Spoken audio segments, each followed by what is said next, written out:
Hello viewers, welcome to this lecture on the MOOCs course on mathematical portfolio theory. In the last lecture, we had talked about probability space, both discrete and continuous. We had defined the properties of a probability measure and we had talked about random variables and some of its properties. In today's class, we will look at the first two moments in case of random variables, namely the mean and variance, and then we will talk about covariances and correlation coefficients. These two moments are of great importance in case of portfolio theory, because the entire structure of the modern portfolio theory hinges on the mean, which will be then related to the expected return, and the standard deviation or variance, which will be related to the risk in market conditions. So, we start this lecture number 2 by first talking about expectation in discrete time.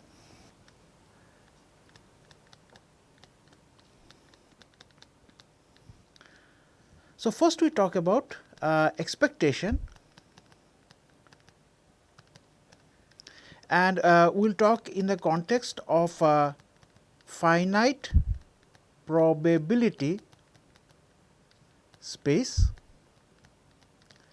And we will first begin naturally with the definition.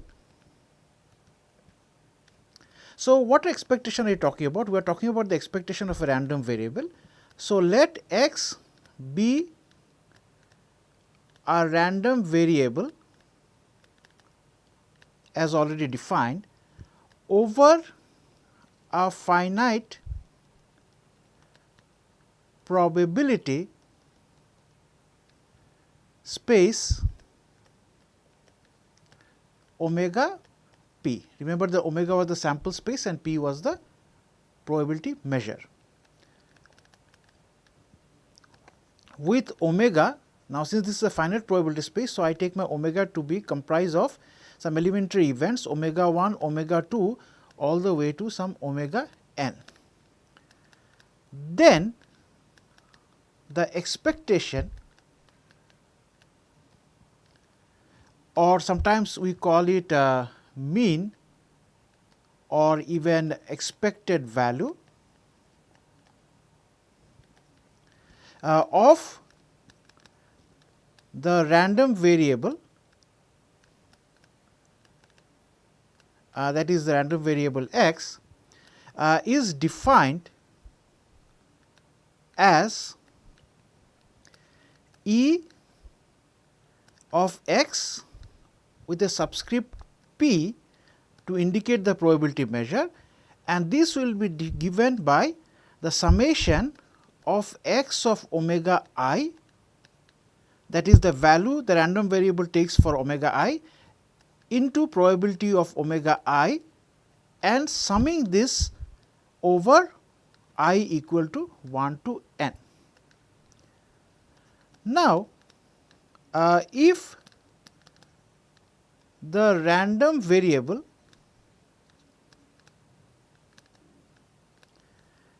x, it takes a certain number of distinct values. So, suppose it takes the distinct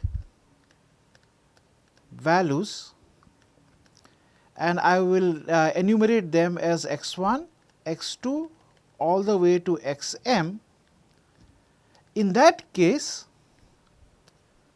we have the expectation E of x subscript p to be summation of xi into probability that x takes the value xi, and in this case I will run I is equal to 1 to m.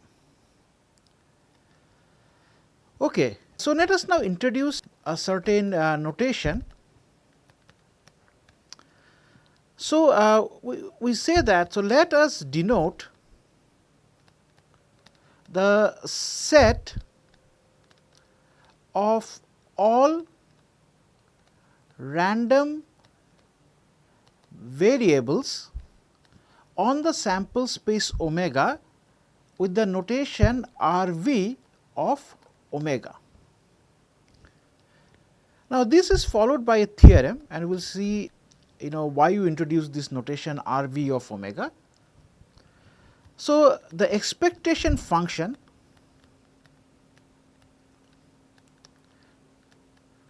right. So, we will basically now talk about the expectation function E from RV omega to R is a linear functional. So, I will explain what I mean by linear functional. I will say that more explicitly,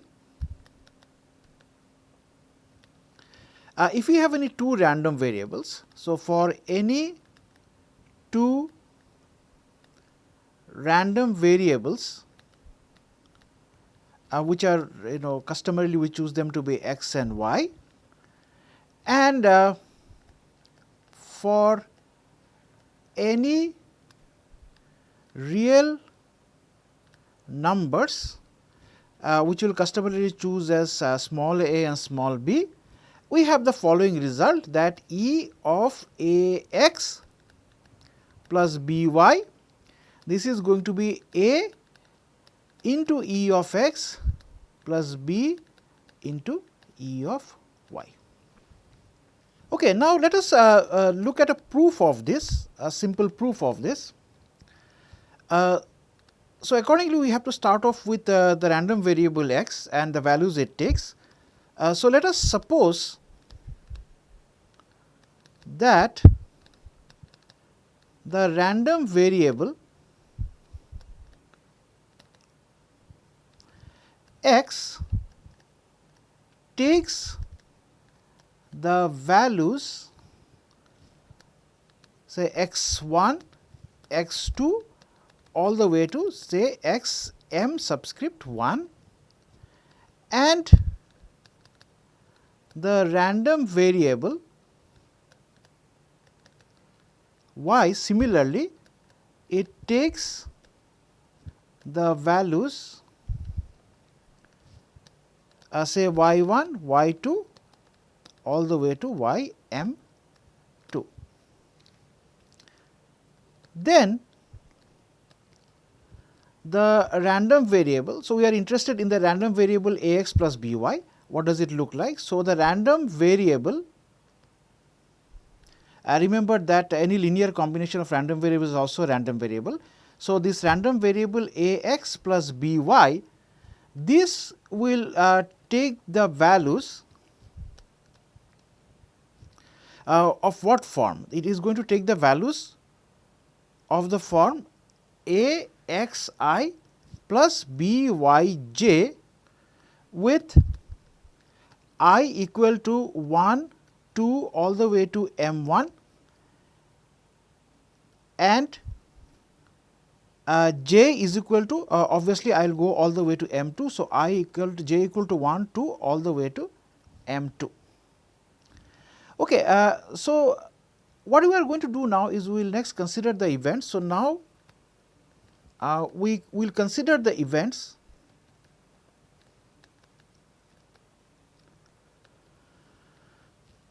and the events are what? The events are that x equal to xi and y is equal to yj. We will consider this event and we will introduce a notation for it. So, we denote it by say Eij. So, basically all combinations of this xi and yj, all these such events will identify them by E of ij. See here as before, I will be equal to 1, 2 all the way to m1 and j is going to be equal to 1, 2 all the way to m2. Now, these events as you can see, so the corresponding these events form a partition of omega. So, this is very crucial with the property. So, consequent to this being a partition of omega, it satisfies the property that ax plus by has a constant value Axi plus Byj on Eij. So accordingly, so what we need to prove is basically we will need to prove this result, that E of Ax plus By equal to Aex plus By. So accordingly, E of x, we start with the left hand side. So E of Ax plus By, this is going to be, by definition, this is going to be, what is the random variable here? So this is going to be Axi plus Byj, this is the values it takes, along with the corresponding probability, that probability x equal to xi and y is equal to yj. So just remember that this x being equal to xi and y being equal to yj for I equal to 1 to m1 and j is equal to 1 to m2, these are actually disjoint and they basically form a partition. So I have just made use of the definition of what is the expectation in terms of the values that the random variable take in order to get this expression. So the summation now, this will go from I is equal to 1 to m1 and j is equal to 1 to m2. Okay, so now I am going to split this up into its components. So let me look at the first one involving the constant a. So this is going to be a into summation xi, I is equal to 1 to m1, and within bracket I will have summation j is equal to 1 to m2 probability of x equal to xi and y is equal to yj. Okay, so basically I have this term Axi which have been accommodated here along with the probability, plus the second term, that is going to be plus b into summation j is equal to 1 to m2, this time this is going to be yj, and within the summation form I equal to 1 to m1, I again have probability that x equal to xi and y is equal to yj. So here I am basically considering the xi terms, and here I am considering the yj terms. So the summation here goes from I is equal to 1 to m1 and j is equal to 1 to m2 here, and here it is the other way around, j is equal to 1 to m2 and I is equal to 1 to m1. So now interestingly observe that since j, it runs from j equal to 1 to m1, so basically this probability will add up to 1, and here it runs from I equal to 1 to m1, so this is going to just add up to 1. So accordingly, what we have the next line is that I will have a, so from here I will have a into summation xi, I is equal to 1 to m into probability of x equal to xi. Note that here the summation only runs over j is equal to 1 to m2. So I am only left with probability of x equal to xi. In a similar manner, I will have the next term b summation j is equal to 1 to m2, this is m1, into yj, and here the summation runs from I equal to 1 to m1, so this adds up to 1, and so I am only left with probability of y is equal to yj, so this is probability of y is equal to yj.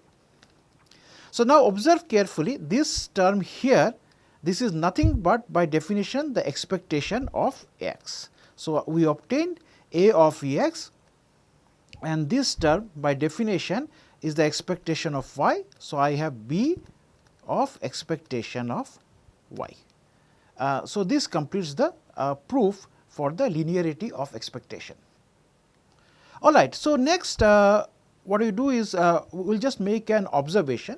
So note that, so let f from R to R be a real valued, so this is R.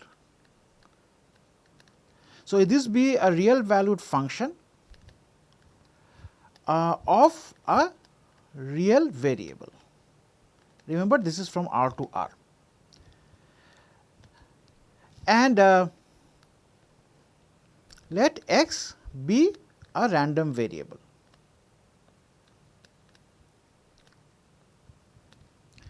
So then I can now make the observation, then f of x, which will be from omega to r, since x is from omega to r. So f of x will be from omega to r, is also a random variable. So accordingly, once I have, so earlier I was talking about the random variable x or y, and I talked about the expectation of the random variable x and that of y. And now that I have defined what that if x is a random variable and f is from r to r, then f of x is also a random variable. So the natural thing to do now is to define what is going to be the expectation of this newly defined random variable, namely f of x. So this brings us to the next theorem, or you can treat it as a definition if you want. So then the expected value of this newly noted random variable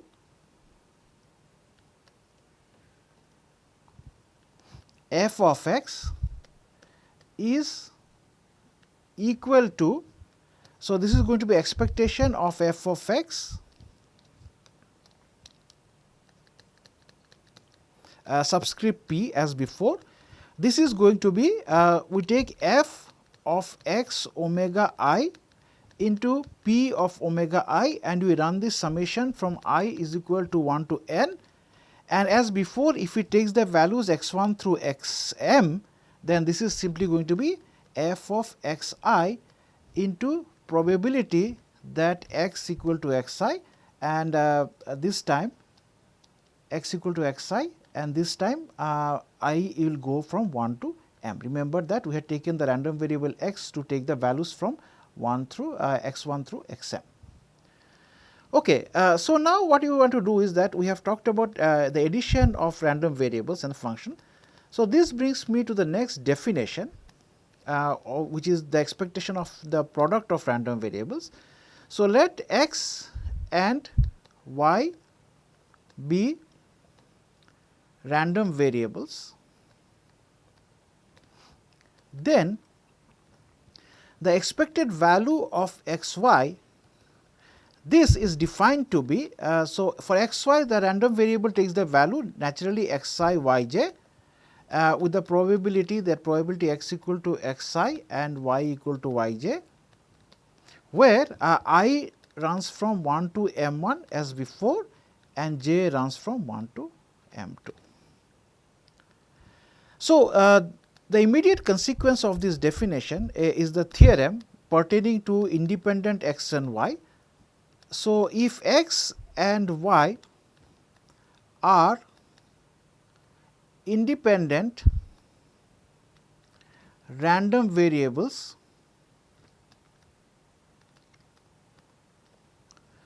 on a probability space,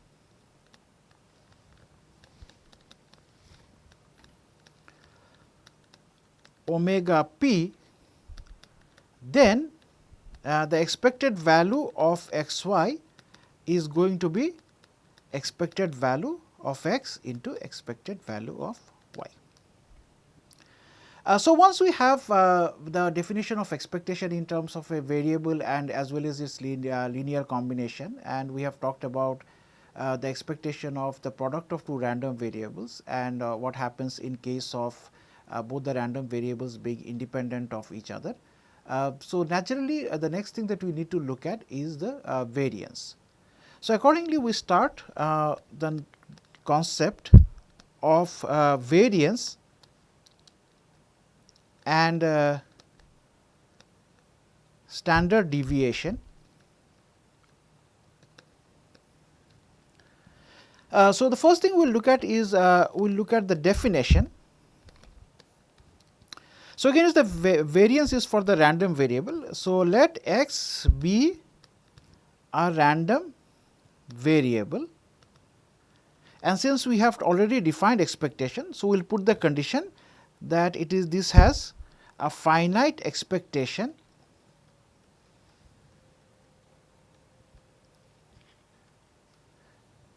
defined by say mu. Then the variance of the random variable x is defined as sigma x square is equal to variance of x is equal to expected value of x minus mu square. So, actually let us go back, let us define this by mu subscript x, so that there is no ambiguity. So, I will just define this as mu subscript x, just to identify that this is the finite mean of the random variable x. So, once we have the definition of variance, so further the standard deviation, so the immediate fallout of it is the definition of standard deviation. So, the standard deviation of the random variable x is defined as sigma x is equal to SD of x. So, SD is for standard deviation, and this is going to be square root of variance of x. Okay, so now that we have defined what is expectation and variance, so the next thing that we will do is that, and we have looked at a couple of properties of the expectation. So the next thing that we will look at is the certain properties of variance. So accordingly, we start off with this notion of properties of variance. So formally, let us say that let x be a random variable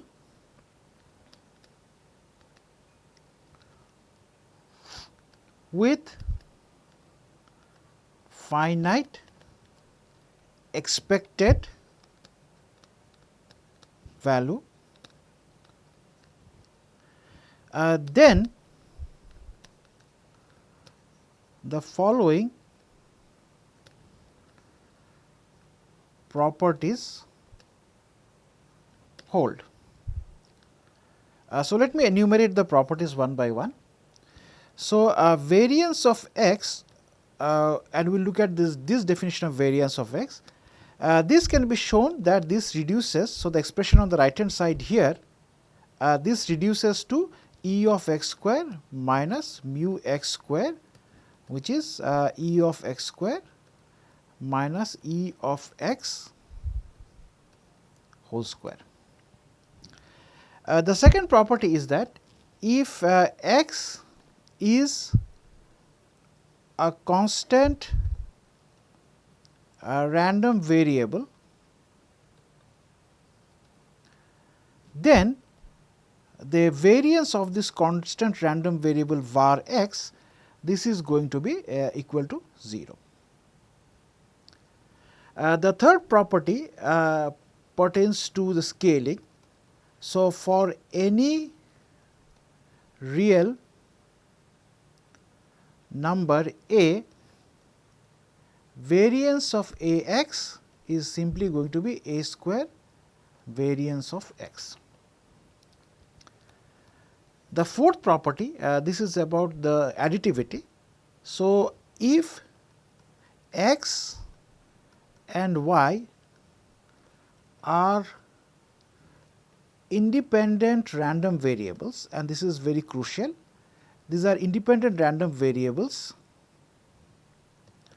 then the variance of x plus y, this is going to be variance of x plus variance of y. And finally, if c is a constant, then the variance of its scaling, that is variance of x plus c, is simply going to be the variance of x. So, I leave the proof as an exercise, just make use of the definition in order to prove them. Now, I just want to revisit something in the context of this fourth property and make an observation of how variance is distinguished from expectation in terms of one property. So, unlike expectation, variance is not linear, right. So, that means that if it was linear, it would have satisfied the property that variance of Ax plus By, this is going to be equal to A of variance of x plus B of variance of y, but this is not necessarily the case, as we will see later on for the expression of a linear combination of random variables. So, once you we present the expression for the variance of a linear combination of random variables which are not necessarily independent of each other, then you can easily see that this property actually does not hold. Okay, so I just now mentioned that we will look at the variance of a linear combination of the random variables, say x1 through xn. However, before we proceed on to do that, we have to talk about one more concept that will be required in order to have an expression for the variance of the linear combination of all these random variables, and that is basically the covariance. So, covariance is also, as we will see later on in the discussion of the modern portfolio theory, it is of great importance, where it will be related to essentially the joint behavior of the returns of the different assets, for example, stocks that will constitute a portfolio. But we will discuss the details of that as in when we start talking about modern portfolio theory. So, coming back to our current discussion, let us now move on to what is the definition of covariance. So, we will talk about covariance and one closely related concept to covariance, namely correlation.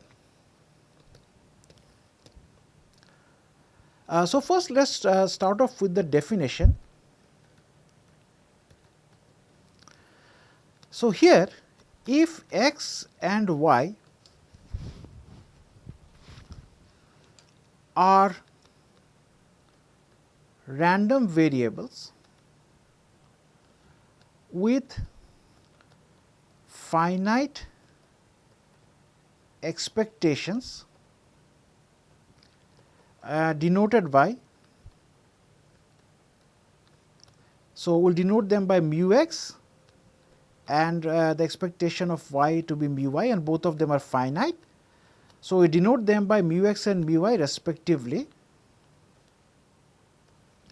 Then the covariance of x and y is defined as, so the notation for this is a sigma x comma y, and it is also represented by COV for covariance x and y, and this is defined as the expectation of x minus mu x and y minus mu y. So, that is the expectation of the random variable x minus mu x and y minus mu y, where mu x and mu y are both finite expectations. So, let us quickly have a look at the properties of covariance.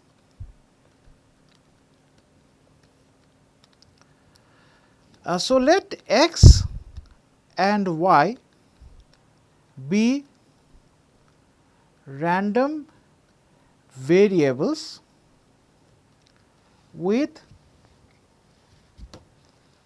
finite expectations as before, and naturally this is as before, we will denote them by mu x and mu y.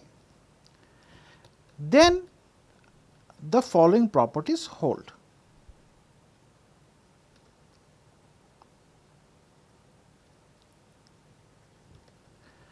So, first property is, it will be the definition of covariance of x and y and in terms of this value of the expectation, and we will give an alternative way of representing this. So, this will turn out to be equal to, so this expression that we have here, this will turn out to be E of x y minus E x into E y. The second property is that the covariance of x y is the same as covariance of y x. So, that is evident from the fact that covariance of x y is the covariance of this product of these two random variables, and covariance of y is again the product of these two random variables with the positioning of y minus mu y and x minus mu x being simply exchanged. The third property, if you observe carefully, if I take my x equal to y, then this will simply become E of x minus mu x square, which is the variance of x. So, simply covariance of x with itself, this is nothing but the variance of x.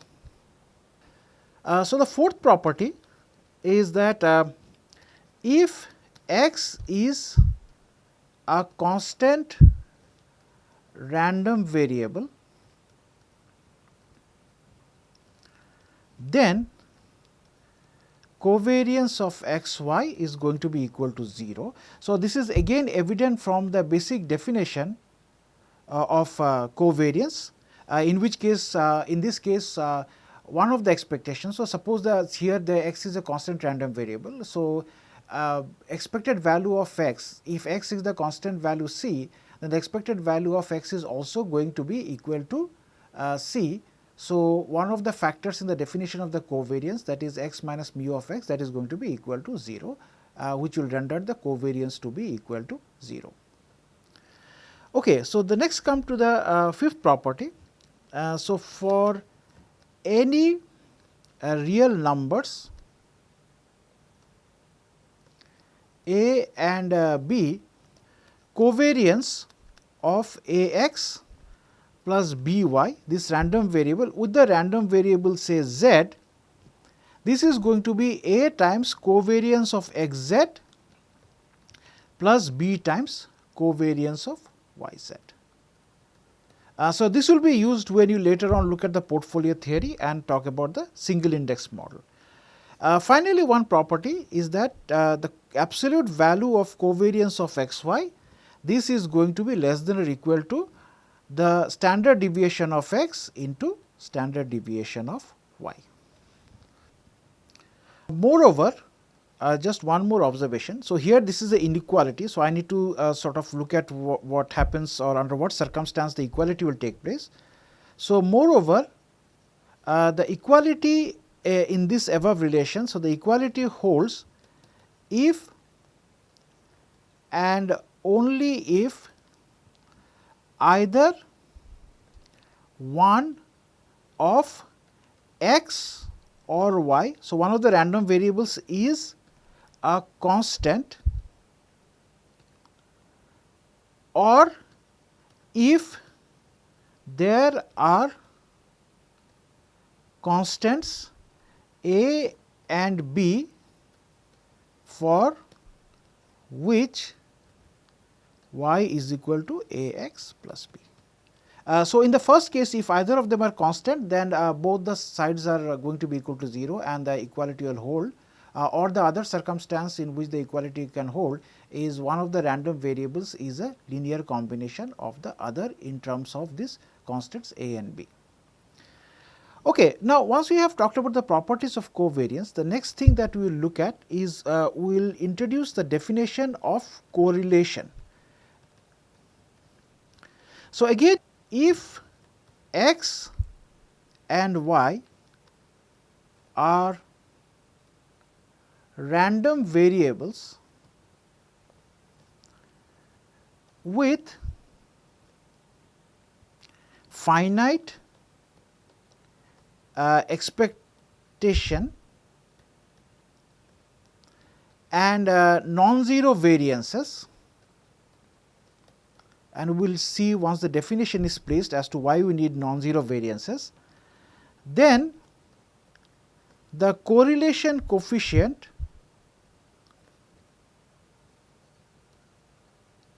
of x and y is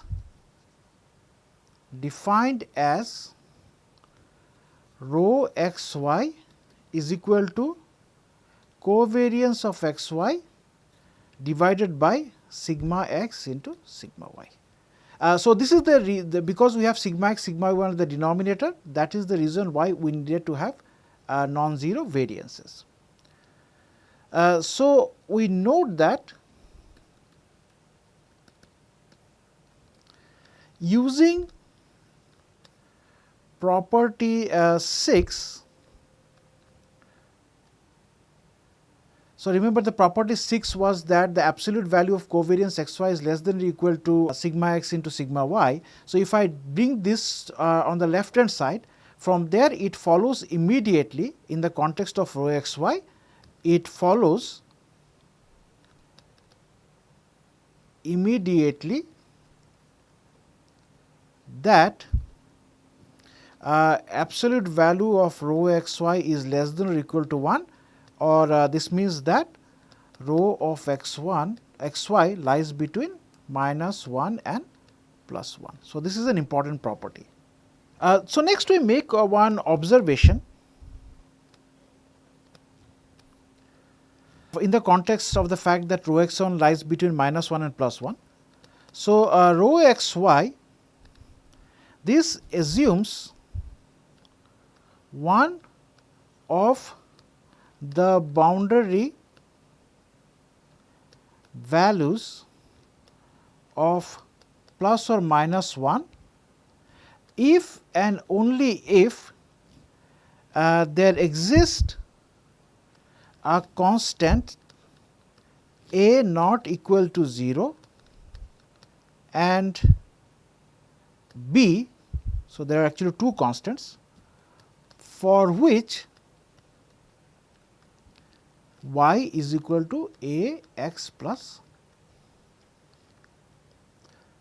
So, from this observation and the definition of rho that we have here, a couple of things immediately follows. Immediately it follows that rho xy, this is equal to +1. This implies that the slope of this line, that is a,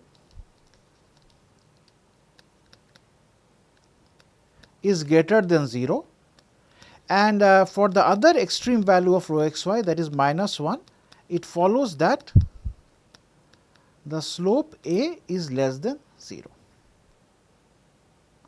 So, let us now look at the interpretation of this.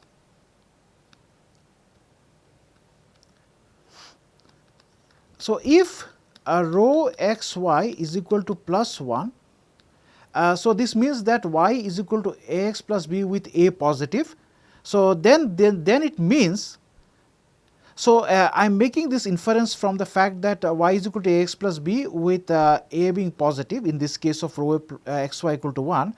So, then I can conclude that then y moves in the same direction as x. And likewise, if rho xy is equal to -1, so again I look at the linear relation and take into account the fact that the slope a is less than 0. So, then y moves in the opposite direction as x. So, one last interpretation remains, and this is again in terms of independence. So, if x and y are independent, then rho xy is equal to 0. So, it is obvious from the fact that if they are independent of each other, then covariance of xy, which is expected value of x. So, remember that we had this property of covariance of xy is equal to exy minus ex into ey. So, if x and y are independent, then exy is equal to ex into ey. So, covariance will become 0, and consequently naturally your rho also is going to be equal to 0. However, we need to be cautious that the converse is not necessarily true. Okay, now let me note down a couple of terminology that we will frequently use. So, the random variables, so again this is related to the values of plus minus 1 and 0 of rho x y. So, the random variable x and y are uncorrelated if rho x y is equal to 0, perfectly positively correlated if rho x y equal to 1 and perfectly negatively correlated if rho x y is equal to minus 1. Okay, so we conclude this discussion on covariance and correlation with one theorem related to variance, linear combination of random variables. So, if x1, x2 all the way to xn are random variables on omega and a1, a2 all the way to an are naturally the corresponding constants, then the linear combination, that is summation a I x I is equal to 1 to n. The formula for this is given by double summation I is equal to 1 to n, j is equal to 1 to n of a I into a j into covariance of x I x j. Okay, now let's so we have discussed elaborately on the discrete space. So let's now move on to continuous probability space and talk about the expectation and variance in the continuous probability space. As before, we start off with expectation and we have the definition first. So, let x be an absolutely continuous random variable having the density function. So, we have to specify the density function f of x. So, then the expectation or expected value or mean of the random variable x is defined as the improper integral.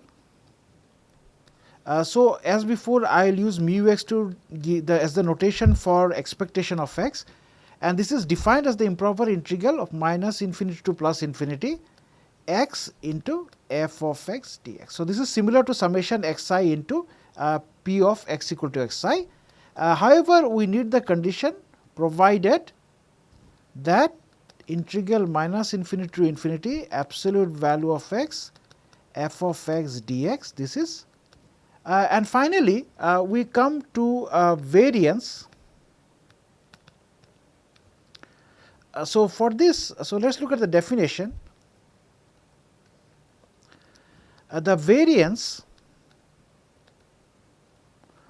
of an absolutely a continuous random variable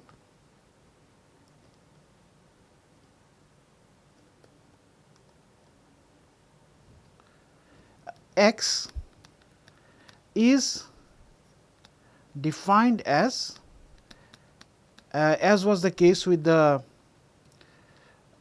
finite probability space. So, this is sigma x square is equal to var x, this is expected value of x minus mu x square, and consequently the standard deviation is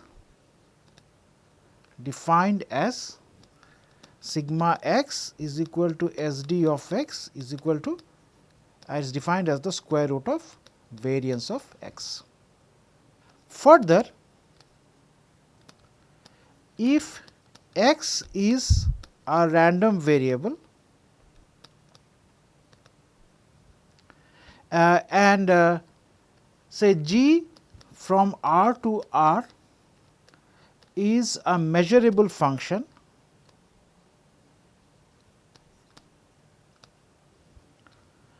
then g of x is a random variable.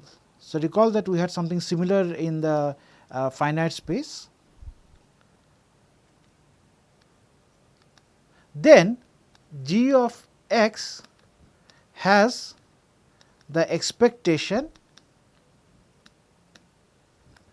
given by, and the notation for this would be E of g x, and it is given by minus infinity to infinity integral f of x dx, of course for g of x dx, provided integral minus infinity to infinity of absolute value of g x into f x dx, this is finite. So, just to wind up this, we will just briefly note the properties both for expectation as well as variance. So, expected value of summation a I x I is equal to 1 to n. This is going to be summation a I e of x I. So, expectation satisfies the linearity property. Secondly, if x1, x2 all the way to xn are independent,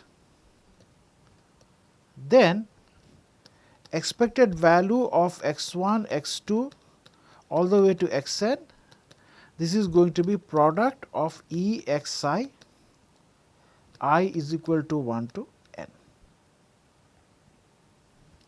The third property is variance of x is E of x square minus E of x whole square.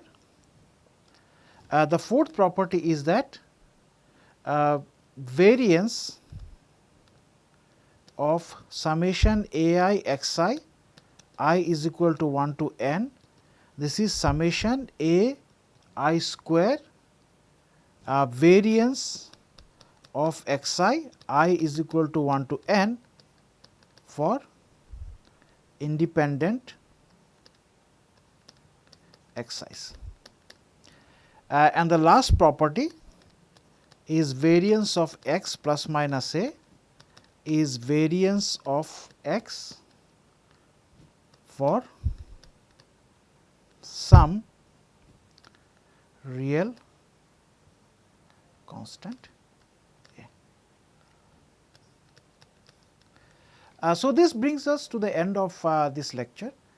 This lecture, just to recall, was focused on essentially three main concepts, namely the expectation, the variance and the covariance. For the expectation, we defined it both in the finite discrete space as well as a continuous space, and we did the same in case of variance, and we took the concept of variance and then we extended in case of covariance, and we defined what is the correlation coefficient, and all these concepts, that is the expectation, variance and the covariance as well as the correlation concept, they all basically form the fulcrum of the discussion of the modern portfolio theory. So, in the next class we will talk a little bit about estimation in the context of covariances, and we will talk about some important distributions that are relevant in the context of this particular course. Thank you for watching.